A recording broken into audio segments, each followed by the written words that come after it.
కష్టం అనిపించిందా? అంటే ఇంట్లో వాళ్ళతో మాట్లాడకుండా మొబైల్ అవాయిడ్ చేస్తూ కష్టం అనిపించలేదా? హ్యాపీగా ఉన్నా. ఇంట్లో వాళ్ళు నన్ను టీజ్ చేసేవాళ్ళు, ఓకే మీరేమైనా బిగ్ బాస్ మీరేమైనా ఎక్స్టెండ్ చేయాలనుకుంటే మాకైతే కష్టం అవుతుంది, బట్ ప్రేరణ ఇప్పుడే పెళ్లి చేసుకుంది కానీ ఎలాంటి మనిషి అర్థం అవ్వట్లేదు, ఇక్కడే ఉండిపో అంటే ఇక్కడే ఉండిపోతుంది ఆమె అనేసి.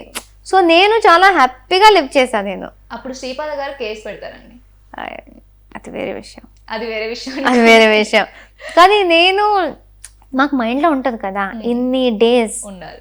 ఇప్పుడు నేను విన్ అవ్వాలంటే 105 days ఉండాలి. అవును. సో మైండ్లో ప్రిపేర్ అయ్యి వచ్చాను, 105 days నేను ఉండాలి. సో ఇదంతా ఈ హోమ్ సిక్నెస్ లేకపోతే మొబైల్ మిస్ అవుతున్నా ఇలాంటిది పెట్టుకుంటే నాకే ఇబ్బంది అవుతుంది. ఓకే. సో ముందే ప్రిపేర్డ్ ఉన్నా, 105 days సాలిడ్ ఏముండదు, హ్యాపీగా ఉండు. సో మైండ్లో ఫిక్స్ అయిపోయారు ఇలా ఉండాలి ఇంకా తప్పదు అనేసి. ఇలా ఫిక్స్ అయ్యాక మీరు కంప్లీట్గా గేమ్ ఆడిన తర్వాత కూడా గెలవకపోయేసరికి ఇలా ఆడితే బాగుండేది, 100% ఇచ్చాను అని మీకు అనిపించిందా?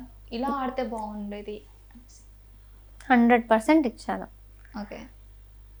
నేను ఎలా ఉన్నానో అలానే ఆడాను. అండ్ ఇది కాకుండా వేరేలా ఆడుంటే అది నేను కాదు. సో టోటలీ ప్రేరణ రియల్ లైఫ్లో ఇక్కడ ఉంటే ఏ సిచ్యుయేషన్కి ఎలా రియాక్ట్ అయ్యేదో అక్కడ కూడా అలానే రియాక్ట్ అయింది. ఓకే. సో నార్మల్ మాకు లైఫ్లో అది కెమెరాలు ఉన్నాయి, రికార్డ్ అవుతుంది కాబట్టి డిఫరెంట్గా అనిపిస్తుంది. కానీ అక్కడ లివ్ చేసిన లైఫ్ కూడా రియల్లే.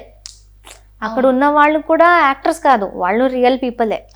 Real people, real fight, real emotion, real గొడవలు, రియల్ సంతోషం, రియల్ బాధ, మొత్తం రియల్గా ఉంది కదా.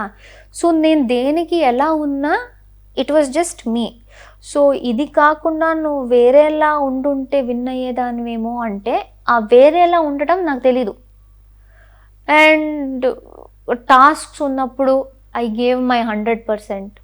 ఏదున్నా ఐ గేవ్ మై 100%. 100% కన్నా ఎక్కువ కూడా ఇచ్చాము, కానీ దానికన్నా ఇంకేం చెయ్యగలము.